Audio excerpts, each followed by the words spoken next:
and welcome to Turtle Tracks Podcast. This is your host, Brian VanHooker, and I'm here with Trevor Zammit of NECA, the brand manager over Teenage Mutant Ninja Turtles. We were going to talk about some of the reveals here at Toy Fair 2026. Thanks for doing this, Trevor. I appreciate it. Hey, Brian. Thanks for having me back again. It's good to be here. This is your 10th appearance. Who's been on the show more than me at this point? Nobody. I don't think anybody really. Well, no, I don't think anybody has. Yeah, this is probably like fifth or sixth appearance, maybe. I think so. Yeah. Last time was like we should do the official Five Timers jacket. Oh yeah, that's right. Yeah. We did this last year at Toy Fair too. Yes. So we talked about Tiger Claw back then. Yeah. By the way, he's so here now. like how cool is the? I feel like that character must have been like a benchmark for you for that 2012 line. Mm-hmm. Yeah, definitely. 2012 had so many unique characters and like it was its own thing.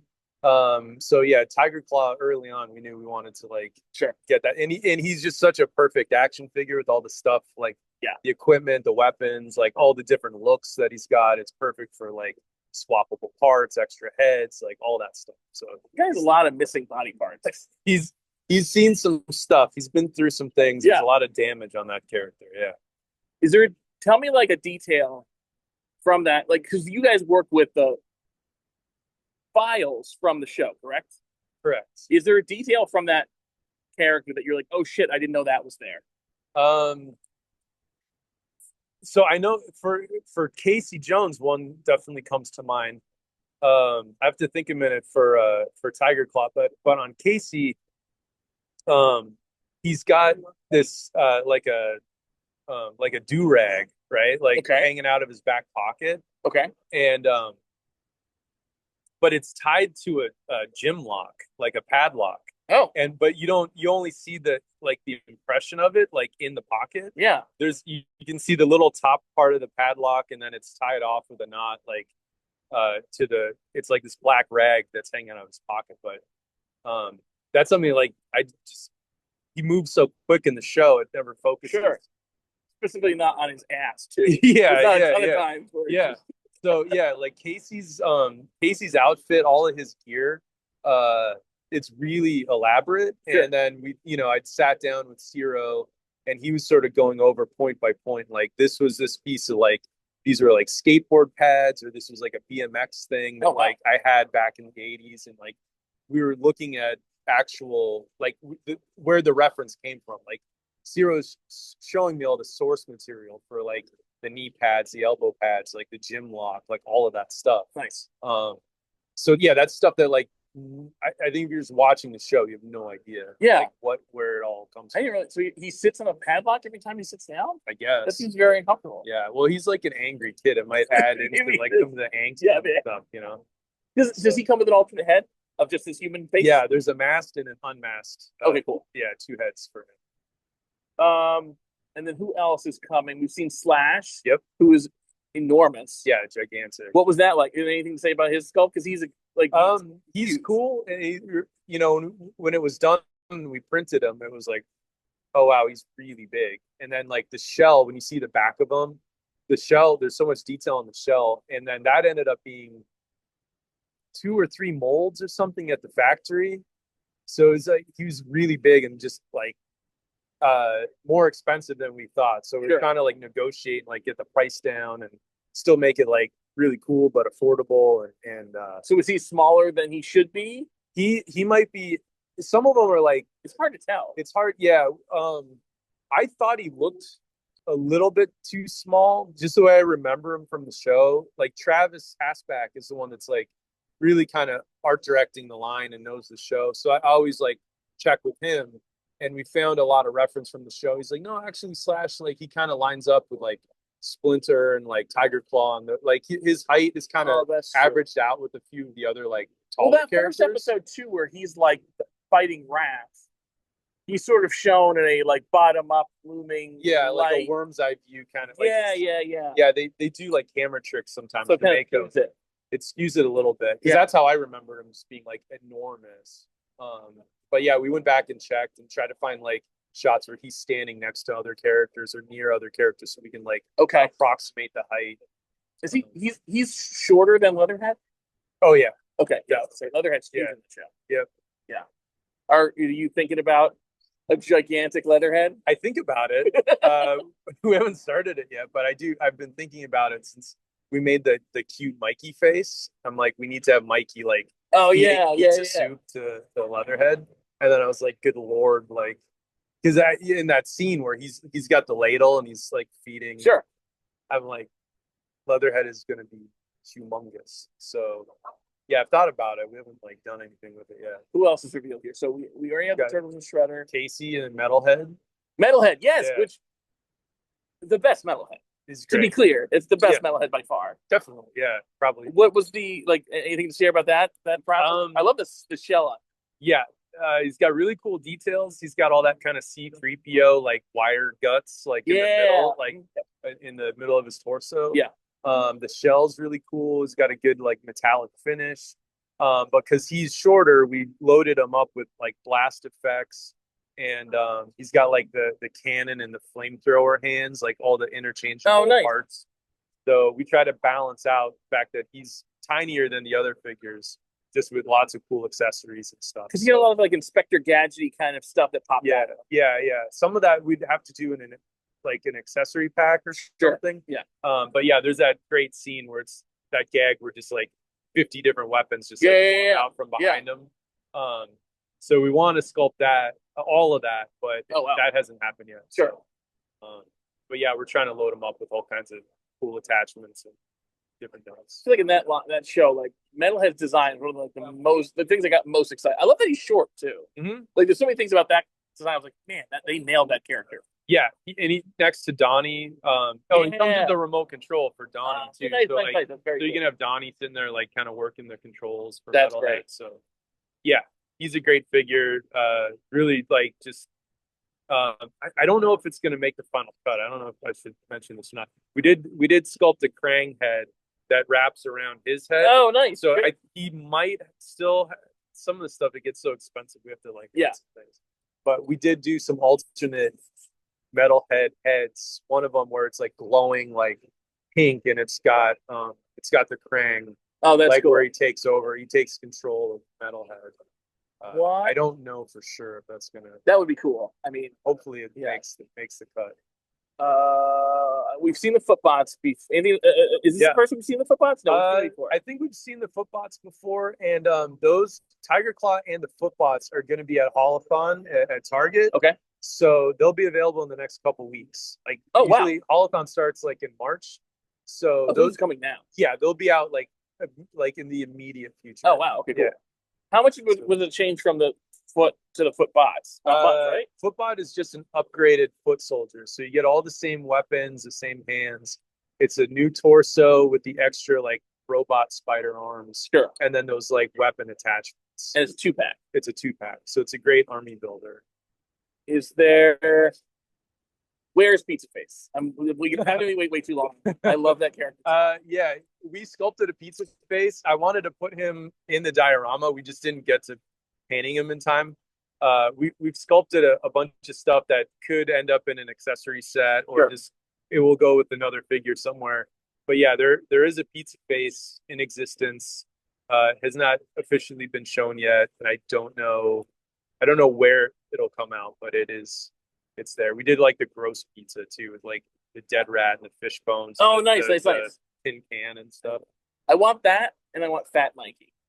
That'd be great. Yeah. That's where I need the line to go. Like I know we need April, Karai, and other major characters. Yeah. I guess Bebop Rocksteady. Sure. But like, I want Pizza Face, Fat Mikey. That's the line for me. Yeah, I agree with you. That's kind of my wish list too. So speaking of which, we got Splinter. Oh yeah. Splinter's good. Yeah. He's got the cheese phone and a couple weapons. He's got like that wooden training sword. I think it's called a boken or something. Okay. He's got like a chain weapon. Sure. Picture of his family. Oh, nice. Tank Shen and baby Karai. Miwa. Is it Miwa or Miwa? I thought it was Miwa. Sure. One of those two. Yeah, but he's cool. He's got a hinged jaw, so his mouth opens and closes. He's cool. Now, my favorite turtle line is the Toon line. Mm-hmm. And you guys revealed the 4 turtles in disguise. You got Leonardo in a tux. Raphael as a sailor, Yeah. Michelangelo in a parka, and Donatello as a workman. Why did you choose these costumes, and how did you figure out which turtle got which? Okay, so these are some of my favorite costumes. I created a list. There's probably about 8 or 10 different outfits that, just from memory. Sure. I'm like, oh yeah, like they were dressed up as gangsters or dressed up as like The gangsters one. whatever. There's like I'm hoping for there's like that sailor, like that pea coat that Mikey wears in one episode. They're in track suits in one episode. So there's like a bunch of costumes, but like these were kind of 4 of the best or the funniest. And I thought like some of the most memorable. We've already done trench coats and we've done the punks. Sure. And it didn't make sense to do like a 4-pack of like all 4 construction turtles or all 4 parka turtles. Is it just too like samey, or like it's too much of the same? Like, yeah, I don't know if like retailers would want that. Sure. And, I mean, for like the die-hard collectors, like they probably want that, but just for like the regular kind of like mass audience, sure, like that's a lot to ask for. Yeah. So this feels like a nice sampling. Yeah, it's a little sampler. Yeah. It's 4 of those kind of like the next best disguises. And they're all individual, like they're coming in like ultimate like VHS style boxes. Sure. With some really great box copy on the back. Hopefully. Yeah, I think so. I think it's on there. But yeah, so I feel like I want to buy. So like they're all great, and I'm okay with a sampler. The one that I'm like, oh man, I want. Well, no, both. Okay, all of them. But like the tuxes, man, I kind of want, because there's the tuxes and also there's the gangster suits. Yeah, which are similar but not the same. That's right. The gangster suits are not the same. Right. And that's the fedora, the cool sunglasses. Yeah, so that was the other thing with these figures, where it was like these 4 outfits they're basically identical. So if fans wanted to buy 4 and then like just customize or repaint some stuff, yeah, like they could. Just the cummerbund and the tie. Yeah, it's just like they just have a color change on those tuxedos. The sailor, it's like identical. It's just all the construction worker. That's all exactly the same. And then the parkas, it's just like the turtleneck and the hats, I think, are different colors, or their mitts. And like, so episode to episode, they change a little bit. Yeah, a little bit. Yeah. But they wear those a lot. They do, and but it's just like little shades of, like a different color. But generally speaking, it's the same sculpt. So if people wanted to buy 4 and customize them, those are the easiest to do. If we did like sure. Whereas gangsters, they were different suit to suit. Yeah, the zoot suits were different. Yeah, right? Yeah, because that's a 4-pack. I would love that. Maybe that'll be the next one after. Okay. So yeah, that'll be something for the future. Sure. But yeah, so then and I don't remember how we arrived on like who gets what. Sure. It was like, well, Raph getting the goo eyes, because that happens in the episodes. 3 of them get that. Okay, okay. Oh, right, because only Donnie's not. He's not. Yeah, he's not affected by. Yeah, like, he's not in love with her. Right. Yeah. But yeah, I forget exactly how it shook out, but it just kind of felt like Leo in a tux especially feels right. Yeah, and Donnie is a construction worker. Yeah, seemed to work. This is the weirdest costume, because there's also kind of like trolls. Yeah, this is such a strange choice of costume. It's super weird. That's how they blend in. It's so great though, because someone said something about how it's kind of like in Ghostbusters 2 when they're digging up that hole in the middle of First Avenue. Okay. It's just funny to have them in these like construction outfits, just going around New York City, just digging holes in the middle of the street. So I think the biggest surprise was seeing you guys do the Turtles Fortnite set. Yeah. Which, I mean, you guys don't like. I know you did Ronin, but you don't do a lot of modern stuff. What got you in that space? Nickelodeon kind of offered that to us. They asked if we had any interest in doing Fortnite, and we were like, sure. Like, we were just getting into 2012, which is kind of getting us into like a new demographic and a new audience. Sure. And Fortnite kind of seemed like the same thing. It was like kind of a younger generation, a younger audience, like playing the game. So yeah, we were trying to just expand like the reach, Sure. And then we were looking at it and like the designs are cool and it's like one of the coolest looking shredders. The So we Shredder's just amazing. knew like when we saw it, we were like, these will make great figures. Shredder to me, I was like the turtles look great, but I wasn't sure if I needed to collect those. Right. And then I saw the Shredder, I was like, shit, I need that. Yeah. He's amazing. He's really good Shredder. Yep. Yeah. So yeah, so it was that was an easy decision. It was like, yes, definitely. Like Fortnite's awesome. It's huge. And, do you get to work for the models from the game? Yeah, they gave us all the files, just like Nice. 2012. Like when there's digital assets, like we just get all that from the studio. Yeah. So we're working directly off those. We just like kind of enhance the detail and like cut in the articulation and like just so it's very authentic to the game. Sure. And then yeah, I mean they're super cool. We added more articulation into these figures than you usually than we normally do. Oh wow. So we're trying to like upgrade these for fans and make them as cool as possible. Cool. So yeah, they'll be out this summer. All right. Dude, thank you so much for your time. I appreciate it. Yeah, of course. Anytime. All right.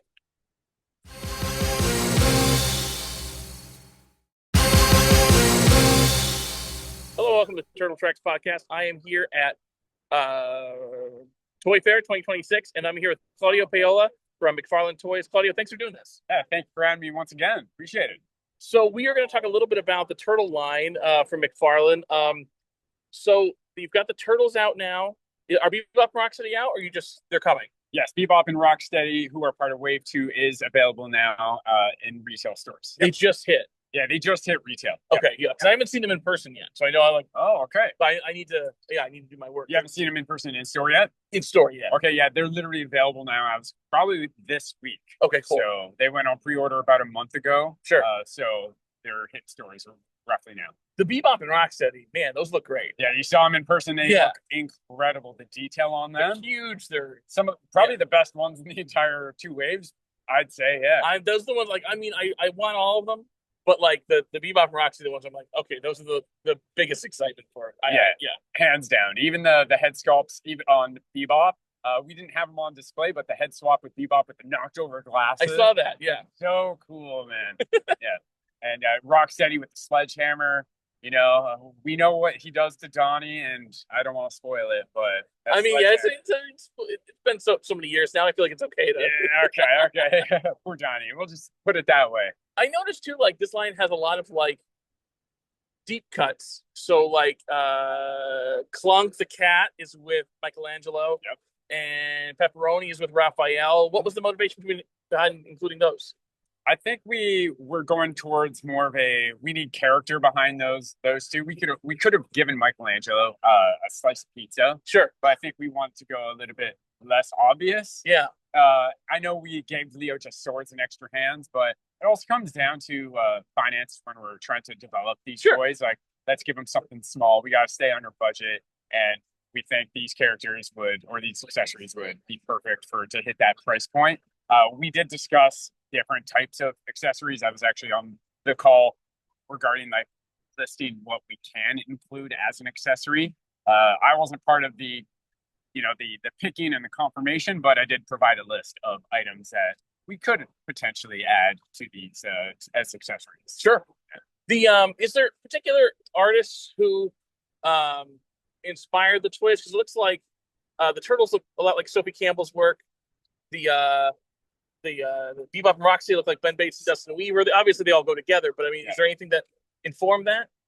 Not to my knowledge. I wasn't part of the design team, unfortunately, so I can't really answer that. I can't remember his first name. It's Santiloco. Oh, Mateus. Yeah. Mateus. Thank you. I think he was a big part of the design. Sure. Decisions. Yeah. And new for this con is the samurai Donnie and Leo. Yeah. Tell me about those. Yeah. So those are based off the Turtles in Time comic book run by the IDW series. So we will be releasing Raphael and Michelangelo in due time. And we just think it's a great addition to the Wave 3, as Wave 3. The armor, you saw them in person. The armor looks fantastic. None of the armor is repeated on either turtle, so they're going to be all very unique. There is a little bit of reuse as the Under Armour, the skin tone, and the body parts. But besides that, all the armor looks great. And the grittiness of those figures look Like, I awesome. noticed too, like the head sculpts are all new. You guys didn't just put armor on the figures that you already had. Yeah, totally. Yeah, even like I think the back of the shell is very similar, if not the same, but because we had to put the armor on there, not like you said, not all like the body parts are the same. We did have to resculpt to fit those pieces of body armor, but like the feet look like they're the same. The shell's definitely the same. The head is totally different. It looks like different. I can't figure out which artist it's based on, but it's very different. Yeah, I am unfortunately I don't know the artist's name either. Sure. But most of it is all brand new. Sure. But yeah, like all of the toy industry, we do use a lot of reuse. But I mean, the turtles are like, I feel like the costume after the basic one that we want to see is the samurai gear, so that's really cool. For sure, yeah. I think it just has a nostalgic feel. You know, when I see those, I just think Ninja Turtles 3. Oh yeah, for sure. Yeah, right. Yeah. I don't even think Turtles in Time. No, at all. It's just like, oh, sweet samurai. The turtle toys that could have been. You know? Sure. Yeah. The so Raph and Mike are coming. Yep. Is that wave?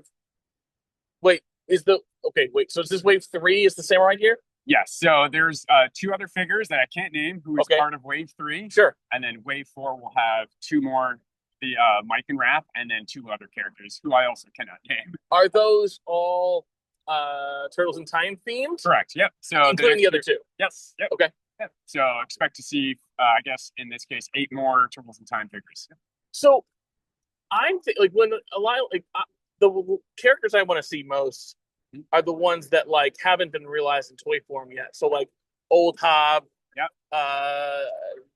It would be cool to get a Jenica, Alapex. Are characters like that on your list or? Alapex and Jenica have been discussed over and over, especially Jenica, because she would be, of course, easier to implement into the line. Some reuse there. But again, I can't really say too much. Yeah. But yeah, Old Hob could be one of the next. I mean, Old Hob is the best original character to that series. Yeah. So like he would be really cool to see. Yeah. So as long as the turtles perform well, if we get them in fans' hands, then expect to see Old Hob down the line. But the next couple waves, we might be missing Old Hob. But we are focusing on Turtles in Time. So there's 2 lines of Turtles in Time, and then we'll see what comes after and that. Then we'll see what comes after that. To be honest, I don't even know what comes after that because everything's TBD until we see how well the next 2 waves perform. I mean, because there's still basic characters like Karai and stuff that are a big part of this. Yeah, Casey, April. Yeah. You know, I don't know if it's confirmed if Master Splinter is coming, but he's on the somewhat important roster. Character. Yeah. I heard he's probably the father of the turtles, something like that, right? It'd be great to see Mutanimals too, like like that. Those comics have a great Mondo Gecko and Mutagen Man, things like that. Yeah, I think at McFarlane, I think we're trying to stick to the main cast. I know Mondo Gecko, for us, people like us that know these characters, they're main cast members. Yeah. But I think we want to focus primarily, especially because we're just starting with the turtles. Makes sense. On the main cast. Cool. Anything else you can tell us about the turtle line? Because it's still young but very exciting. Ooh, what can I say about the turtle line? I hope you guys are really enjoying them. I promise you, they are way cooler than they look on those renders. So if you can get your hands on them, they look fantastic. Even as a fan, I'm coming at you guys as a fan right now. I was skeptical at first, especially from the renders. Even when I saw the paint master, I was like, I don't know about these. And then I saw them in hand. I got the Leo in hand. And I was like, you know what? It feels good in the hand. It's a good size. Yeah. They articulate very well for the size that they are for what they can do under that price point. You do get a cute little comic in there. Sure. I love the Leonardo comic, so that's a little bit of an incentive for me. But overall, I do enjoy that wave, and I hope everyone else out there can come out and support the McFarlane Turtles wave, because the more you guys help us support the waves, then we're gonna the more it'll stick around. Yeah, exactly. So we'll see what happens, But help us out, guys, and we'll appreciate it. Thank you. Turtle Power. You too. Thank you. I appreciate it, man. Take care. You too.